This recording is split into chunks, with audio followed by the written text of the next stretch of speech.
Assalamualaikum warahmatullahi wabarakatuh. Perkenalkan saya Sandriana Diatasya dengan NIM 020425111303. Di sini saya akan mempresentasikan PPT Strategi Pemasaran dalam Manajemen Bisnis Internasional.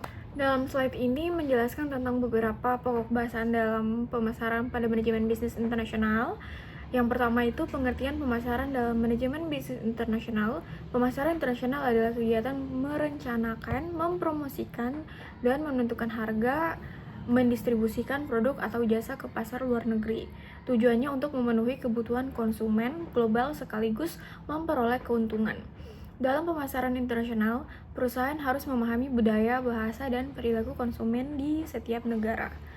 Yang kedua ada ruang lingkup pemasaran dalam manajemen bisnis internasional. Ruang lingkup pemasaran internasional mencakup berbagai aktivitas seperti riset pasar global, penentuan target pasar, distribusi internasional, promosi, serta kerja sama perdagangan antar negara. Perusahaan juga harus memperhatikan kondisi ekonomi, sosial, budaya, dan hukum di negara tujuan. Nomor 3, di sini ada bentuk-bentuk strategi pemasaran internasional. Strategi pemasaran internasional dilakukan agar produk mampu bersaing di pasar global. Strateginya meliputi standarisasi produk, adaptasi sesuai budaya lokal, segmentasi pasar, positioning produk, dan penggunaan bauran pemasaran atau marketing mix seperti produk, harga, promosi, dan distribusi. Di sini keempat ada sumber-sumber keunggulan pemasaran internasional. Keunggulan pemasaran internasional dapat diperoleh melalui kekuatan merek atau brand equity, inovasi produk, penggunaan digital marketing, serta kemampuan perusahaan menciptakan keunggulan kompetitif dibanding pesaing. Dengan keunggulan tersebut, perusahaan dapat lebih mudah menarik konsumen global dan memperluas pasar internasional. Di slide selanjutnya ini ada terminologi kunci. Yang pertama, ada pemasaran internasional. Pemasaran internasional adalah proses perusahaan dalam merencanakan, menetapkan harga, mempromosikan, dan mendistribusikan produk atau jasa ke berbagai negara. Tujuannya adalah untuk mencapai pasar global dan meningkatkan keuntungan perusahaan. Dalam pemasaran internasional, perusahaan harus memahami perbedaan budaya, bahasa, hukum, kebiasaan konsumen, hingga kondisi ekonomi setiap negara. Karena itu, strategi yang digunakan tidak bisa selalu sama antara satu negara dengan negara yang lain. Contohnya, seperti McDonald's menjual menu berbeda di tiap negara. Di India mereka menyediakan menu tanpa daging sapi karena menyesuaikan budaya setempat. Terus di sini juga ada nomor 2, bauran pemasaran 7P, 4P, dan 7P. Bauran pemasaran adalah kombinasi strategi yang digunakan perusahaan untuk memasarkan produknya. Konsep 4P yaitu produk, barang jasa yang ditawarkan, price atau harga, penentuan harga produk, place atau distribusi, cara produk sampai ke konsumen, dan promotion, promosi, cara memperkenalkan produk kepada pasar.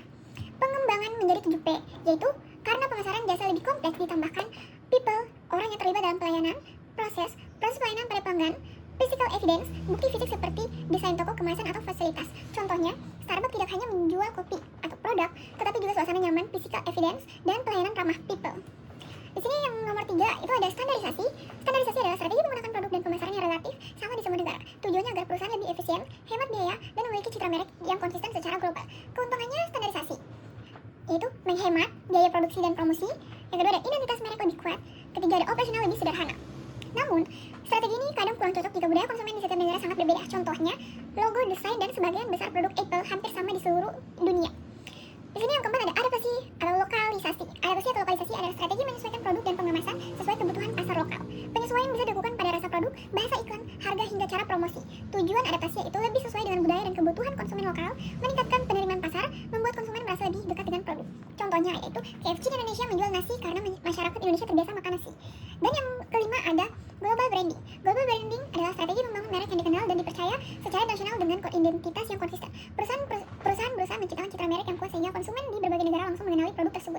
Ciri global branding yaitu logo dan identitas merek konsisten, memiliki reputasi internasional, mudah dikenali di berbagai negara. Keuntungannya yaitu meningkatkan kepercayaan konsumen, mempermudah ekspansi pasar global, dan memperkuat loyalitas pelanggan. Contohnya, Nike menggunakan slogan dan logo yang hampir sama di seluruh dunia sehingga mudah dikenali. Berikutnya ada identifikasi pasar.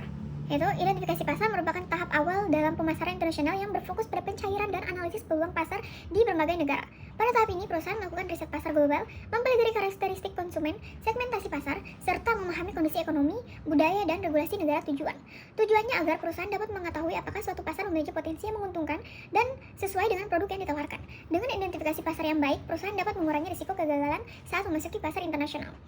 Yang kedua ada formulasi strategi. Formulasi strategi adalah proses penyusunan strategi pemasaran yang akan digunakan perusahaan di pasar internasional. Strategi ini biasanya meliputi penentuan bauran pemasaran 4P dan 7P seperti produk, harga, distribusi, dan promosi disesuaikan dengan kondisi pasar lokal maupun global. Pada tahap ini, perusahaan juga menentukan apakah akan menggunakan strategi standarisasi atau adaptasi. Tujuan formulasi strategi adalah menciptakan pendekatan pemasaran yang efektif agar produk dapat diterima konsumen dan mampu bersaing dengan kompetitor di pasar internasional. Dan yang ketiga ada eksekusi dan kontrol. Eksekusi dan kontrol merupakan tahap pelaksanaan strategi pemasaran yang telah direncanakan. Pada tahap ini, perusahaan menjalankan kampanye pemasaran, mendistribusikan produk, serta melakukan komunikasi dengan konsumen di berbagai negara. Selain pelaksanaan, perusahaan juga melakukan pengawasan dan evaluasi terhadap hasil strategi yang dijalankan, seperti penjualan, respon konsumen, dan aktivitas promosi. Jika ditemukan kendala atau perubahan kondisi pasar, perusahaan perlu melakukan penyesuaian strategi agar tujuan bisnis tetap. Slide selanjutnya ada definisi menurut para ahli. Yang pertama ada Kotler and Armstrong 2021. Pemasaran internasional adalah penerapan orientasi pemasaran dan kemampuan pemasaran perusahaan untuk melayani pasar di luar negeri, mencakup riset pasar asing, adaptasi produk dan komunikasi, serta manajemen distribusi lintas negara. Dan yang kedua ada Chidin Kota dan Ronkainen 2013. Proses perencanaan dan pelaksanaan transaksi lintas batas nasional yang menciptakan pertukaran dan memenuhi tujuan individu maupun organisasi dengan mempertimbangkan perbedaan lingkungan antar negara. Yang ketiga ada Chaetora et al. 2020. Kinerja aktivitas bisnis yang mengarahkan aliran barang dan jasa kepada konsumen atau penggunaan di lebih dari satu negara dengan penyesuaian strategi berdasarkan karakteristik untuk masing-masing pasar. Yang keempat ada Wardana 2024. Strategi pemasaran dalam bisnis internasional adalah pendekatan terpadu yang mengintegrasikan analisis lingkungan global, bauran pemasaran adaptif, dan kapabilitas digital untuk membangun keunggulan bersaing di pasar internasional. Slide selanjutnya ada ruang lingkup 6 dimensi. Yang pertama ada riset dan analisis pasar internasional, pemahaman mendalam terhadap pasar asing, perilaku konsumen, tren persaingan, regulasi, dalam kurungnya itu pastel analisis dan kompetitor. Yang kedua ada segmentasi pasar, pengelompokan pasar global berdasarkan geografi, demografi, psikografi, dan perilaku untuk menetapkan target yang efisien. Yang ketiga ada pengembangan produk dan merek global, adaptasi atau standarisasi produk, kemasan, branding, dan layanan agar sesuai kebutuhan dan regulasi setiap negara. Dan yang keempat ada penetapan harga internasional. Strategi harga lintas negara mempertimbangkan daya beli, kurs, pajak impor, persaingan lokal, dan persepsi nilai. Nomor 5 ada distribusi dan saluran pemasaran global. Pemilihan mitra distribusi, jaringan retail, e-commerce, dan logistik internasional untuk efisiensi rantai pasokan global. Yang keenam ada komunikasi dan promosi internasional, perencanaan, pesan iklan, PR, media sosial, dan aktivasi merek yang relevan secara budaya di setiap pasar sasaran. Di sini ada lingkungan pemasaran internasional atau PESTEL, P, stabilitas pemerintah, kebijakan perdagangan, tarif impor, sanksi, perjanjian bilateral dan multilateral, ASEAN, WTO, RCEP. Yang kedua ada E, PDB, inflasi, nilai tukar, daya beli konsumen, pertumbuhan ekonomi, siklus bisnis di negara target. Dan yang ketiga ada S, social culture, budaya lokal, bahasa, agama, nilai, kebiasaan konsumsi, penentu utama adaptasi produk dan komunikasi pemasaran. Yang keempat ada T, technological, infrastruktur digital, penetrasi internet, e-commerce, platform media sosial, dan inovasi teknologi di pasar lokal. Dan yang selanjutnya ada E, environment, regulasi lingkungan, sustainability, brand marketing, dan ekspektasi konsumen terhadap produk ramah lingkungan. Dan yang terakhir adalah legal, L, hubungan perlindungan konsumen, regulasi iklan, standar produk, HAKI, keamanan data, dan ketentuan ketenaga kerjaan. Yang ketiga ada bentuk-bentuk strategi pemasaran, yaitu standarisasi, adaptasi, segmentasi, bauran pemasaran, digital, dan branding. Slide selanjutnya ada standarisasi versus adaptasi pemasaran. Standarisasi sendiri yaitu ada produk dan merek seragam di seluruh pasar. Kedua ada efisiensi biaya produksi dan pemasaran. Selanjutnya ada konsistensi identitas merek global, economies of scale yang signifikan, cocok untuk produk teknologi, dan B2B. Selanjutnya ada adaptasi atau lokalisasi, produk pesan disesuaikan budaya lokal, responsivitas tinggi terhadap pasar, penetrasi pasar lokal lebih efektif, kepatuhan regulasi setiap negara, cocok untuk FMCG, kuliner, media. Contohnya McDonald, menu lokal, Nestle, Unilever, KFC Indonesia. Dan contohnya juga dari standarisasi, Intel, Samsung, Microsoft, Coca-Cola, logo global. Selanjutnya ada bauran pemasaran internasional 4P dan 7P. Produk, adaptasi desain, fitur, kualitas, kemasan, dan merek sesuai standar dan preferensi lokal setiap negara atau target. Price, penetapan harga mempertimbangkan daya beli kurs, pajak impor, biaya distribusi, dan posisi kompetitif lokal. Play, saluran distribusi lokal e-commerce, mitra agen distribusi, dan jaringan retail yang efisien di setiap pasar. Promotion, komunikasi pemasaran diadaptasi, iklan, PR, media sosial, dan promosi penjualan sesuai budaya lokal. Yang selanjutnya ada people, SDM berlatih lintas budaya, staff lokal versus expatriate, program latihan budaya dan manajemen tim lokal, tim global. Proses, standar layanan yang konsisten dengan fleksibilitas adaptasi proses operasional di tiap negara untuk efisiensi. Selanjutnya ada physical evidence, tampilan fisik outlet, kemasan produk, dan bukti tangible lain yang membangun kepercayaan konsumen global.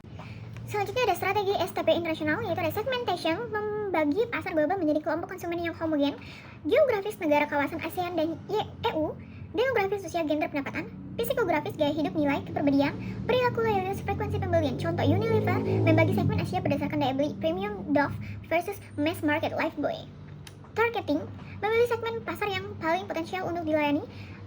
Undifferentiated, satu strategi semua segmen. Differentiated, berbeda per segmen pasar.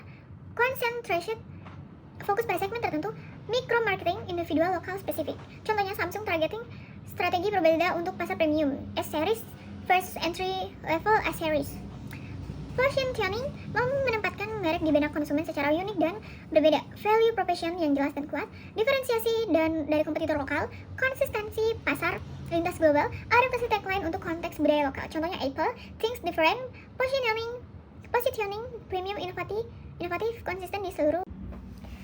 Selanjutnya ada strategi digital marketing internasional, yaitu SEO dan SEM multibahasa. Optimasi mesin pencari dalam bahasa lokal, Google, ADS, Baidu, PPC, keyword research berbasis budaya setiap negara.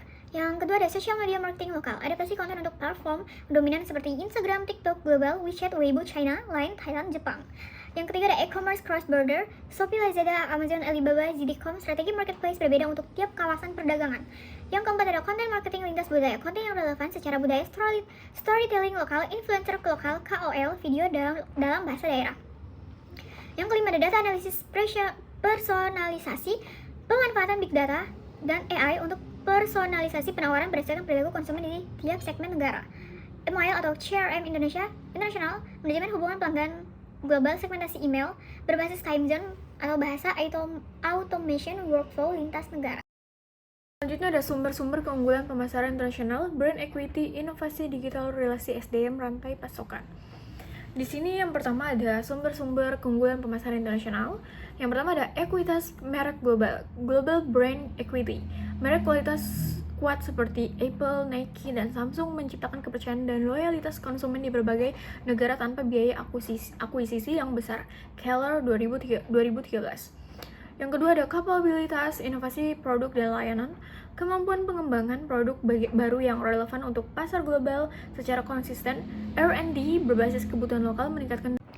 Yang selanjutnya ada model Keller Brand Equity International. Di sini ada piramida CBBE menunjukkan bahwa pembangunan ekuitas merek global dimulai dari kesadaran merek yang kuat, naik ke makna merek yang relevan budaya, ke respon konsumen yang positif hingga tercapainya resonansi yang loyalitas lintas pasar internasional. Di piramida ini yang paling pertama, yang paling di bawah itu satu silence, brand identity, yang kedua ada performance imagery, brand meaning, yang ketiga ada judgment and feelings, brand response, yang keempat ada resonance, brand relationship. Kesimpulan dari PPT ini yaitu yang pertama, pemasaran internasional adalah disiplin kompleks yang menuntut pemahaman mendalam tentang perbedaan budaya, regulasi, dan kondisi pasar di tiap target negara. Yang kedua ada ruang lingkupnya mencakup riset pasar global, segmentasi pengembangan merek, penetapan harga, distribusi, dan komunikasi pemasaran lintas budaya atau PESTEL. Yang ketiga ada strategi pemasaran internasional utama meliputi standarisasi versus adaptasi, ST global, bauran pemasaran 7P, digital marketing internasional, dan global branding. Yang keempat ada keunggulan kompetitif dan pemasaran internasional dibangun melalui ekuitas merek CBBA, inovasi kapabilitas digital, jaringan distribusi, dan SDM lintas budaya. Itu saja presentasi dari saya. Saya mengucapkan Kurang lebihnya mohon maaf. Terima kasih. Wassalamualaikum warahmatullahi wabarakatuh.